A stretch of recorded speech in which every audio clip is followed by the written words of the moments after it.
What it do, my gente? Your boys coming through once again with the new video. On today's video, we're gonna talk about the incident that took place in New Folsom in the SHU, where two individuals got off their handcuffs. They got two pedazos and they proceed to attack and another inmate by the name of Rascal. So we're gonna talk about that incident, but most importantly, we're gonna talk about Rascal, who he was, because we have seen different interviews from these two cats, one by the name of Monster and one by the name of Kill, but nobody has talked about Rascal. And I know Rascal. I knew Rascal personally. And once you know how Rascal was, man, you're gonna have a different perspective on this issue, man. So with this being said, let's go to the story and let's do this. So I seen a video by that boxer put out there, and where he said something about Rascal, and I seen the video, right? And as I was seeing the video, I noticed that I knew this guy for the longest. I have seen the video, man, of the two individuals stabbing this one inmate, but I didn't know who the guy who got stabbed was, right? Until Boxer brought up his name, put up some pictures, and I was like, oh shit, I know this guy, an inmate by the last name of Aguilar, you know. So I heard the story, man. We have hear the story of Monster, who at one point was a northern writer and now became Nuestra Cosa, something like that. But even before that, man, I don't know if he was a 2-5er or was just set up with the 2-5er, man, because he was involved in something like that even before that, years prior to that. You know what I mean? He was actually set up with Billy Bullet from Fullerton, who was a 2-5er at the time. So who knows if he was actually a 2-5er, then a known rider, then a Nuestra Cosa. I'm just gonna put it like that. Maybe some people can confirm this, if he was or wasn't, but I'm just gonna put that out there. As for Kill, I never seen him in my life. Never came across, or at least that I can remember. So both of those guys tell their stories, man, and there's no remorse. They're proud of what they did, even though the youngster couldn't defend himself. Because I call him youngster because I know him when he was young. I met him in 2016. That's when I met him. So these guys, man, they decided to attack Rascal because somehow Monster came across a tagging that was crossed over by Rascal, a tagging of Kill. So it had, I guess, the name of Kill, and somebody put a line over it, did whatever, and they just put Rascal, maybe 2-5. That's what I'm assuming he did. But Kill didn't see this. Only Monster saw this. So the question is, did Rascal really do the crossing of the name? You know? And was it too serious, or it was to the extreme of actually unaliving this individual like this, man? Who knows, man? Who knows? That's the only person who knows this is gonna be Monster, because he's the one who actually told Kill, hey man, your name got crossed over here. What's up with that shit? You know, like he just threw that little rock on the homie's shoes, so he can think about that stuff, right? For Kill, he was short to the pad, and I can't believe that he will waste his life like this, man. Becoming a lifer, and all for what? You know, all for what? Because once this incident ends, people move on, man. People move on. They forget about the incident, and I don't know, man. That's what I'm talking about. Some people, they just they get comfortable with their family sending them money, taking care of them, because they're don't got the balls, man, to fucking take care of themselves, you know. But that's a sad story. That's how a lot of people are, man. But can you blame them? I mean, nah, they're just used to that. They have become institutionalized. Now, what I want to speak about Rascal, man, is that I came across Rascal in 2015, 2016, right?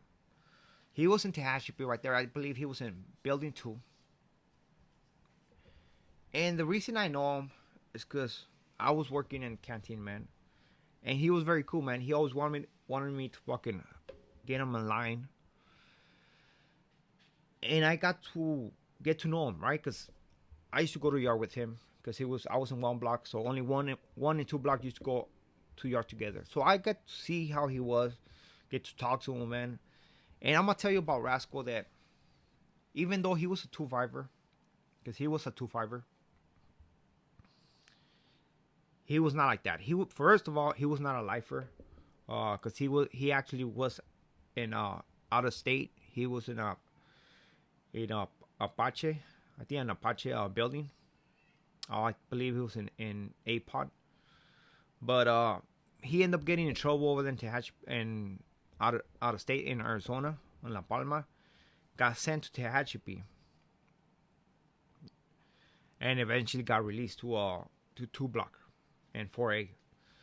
So I got to know Rascal on a personal level, man. So when I used to talk to Rascal, this guy was never, because you see some individuals, they play the part like too hardcore, too like there with the business. Sometimes they overdo it, you know. I had come across a lot of individuals like this, a lot of them, and Rascal was not like that, man. This guy will joke around, play around, you know. Did I always see him with this crew, with the 2-5ers? Nah, I used to see him out there playing handball or chopping it up with somebody else, you know. I never see him as a threat. I never seen him as pushing the line or nothing, as politicking hard like some 2-5ers were politicking right there. I never seen him like that, man. So he was not that individual that they was trying to act like he was all level 10, level, you know what I mean? Like he was hardcore. No. I seen him as a youngster who just needed guidance, and basically he became part of something just for the acceptance, you know? But I didn't see him as actually acting hardcore or getting too serious when it came down to certain issues in La Yarda, you know. So when I heard that actually was him, the guy who got stabbed right there, man, I was like, man, that's scandalous. Because if Rascal actually crossed his name or not, man, that thing was out of pocket. They shouldn't have done that. But at the end of the day, I mean, they can do whatever they want, you know. But I can't believe that Rascal would have done something like that, you know. I didn't see Rascal doing shit like that. You know, he was more in his little thing. His family used to take care of him. Tough, man. He'll go 200 every month. He had nice clothes, you know, and his family used to take care of him. Tough, man. 100%, man. So it is sad to hear how this individual became unalive, not knowing what was gonna happen. You know what I mean? Being when I hear this guy kill talking about that when they got out of the handcuffs, they went up their stairs, and this guy's still laughing, like that was Rascal, you know, just joking around, like laughing, like thinking something was funny, not even thinking what was about to happen to him, you know. So that's why when I'm talking about the whole crossing his name, did he really do it, or somebody actually did it for to create this conflict, you know? That's the issue that is put out there, you know? Because Kill for the believes that he did it, but either Monster is gonna be the one who actually knows about this, or somebody else could have done something, you know? Never know, man. You never know. But that was Rascal, you know? How he was all naive, not knowing that these guys were about to take his, basically unalive him, you know? And the fact that there's no mini 14 shot at that suspect, and puts merit to what Kill Kill was talking about, and where he said that they told the cops to do it so they don't lock the handcuffs. And the cops said, "Don't even trip, man. We're not gonna shoot you with the Mini 14, because that suspect, they should have shot him with the Mini 14 straight up. At least the second time that he went, when they were shooting with the block gun, and the second time they went over there, they should have shot him with the Mini 14. Every other guard or CO would have done it, man. So that thing is suspect. So there's some merit to that issue where he's saying that the cops basically were in cahoots with this. You know, I do believe that maybe the cops were in cahoots with this, and just based on that, you know, based on that, because usually they would have shot him with the Mini 14 straight up, man.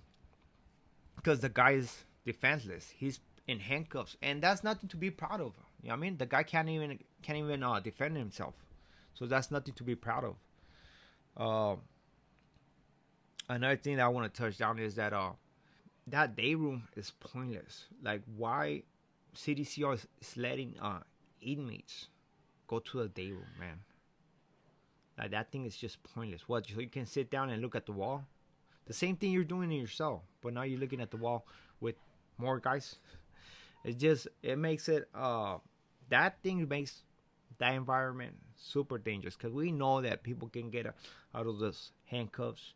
And if you want to find out how to get out of those handcuffs, man, Kill gave the whole spiel, man. You can go and check his video, man, by Boxer, man. But you can see that these two individuals, Kill and Monster, man, they're on some other shit. And honestly, Rascal was not a threat at all. Rascal was just a youngster for when I met him, right? When I met him, it was a youngster that I don't think he knew where he got himself involved, you know, with the 2-5ers and stuff like that. And me, man, I usually don't like. Well, I do not associate myself with those gang members and stuff like that. But he was a little bit different. I do mess with. I'll talk to some 2-5ers and stuff like that, but it's dependent on the character, you know.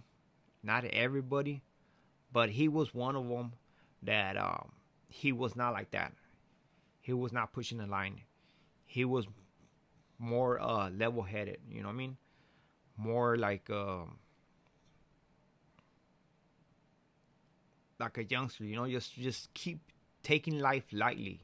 That's what it was. That's what I want to say. You know, he was just chill, man. He was not that person. You know, if he was in the SHU, it was nothing. It was not for something that he decided to do. It was something that he was obligated to do. You know, because he probably jumped somebody or did something, and where they took everybody to the SHU. You know, but I probably might be wrong on his situation on the SHU, but Rascal was not like that, man, and that's messed up. I sent positive vibes to his family, man, and just see what you think about this, man. Hit the comment, hit the like, and don't forget to subscribe, man. With this being said, I wish nothing but the best to all of you guys, man, and hopefully everybody's doing good. With this being said, I'm out. Gracias.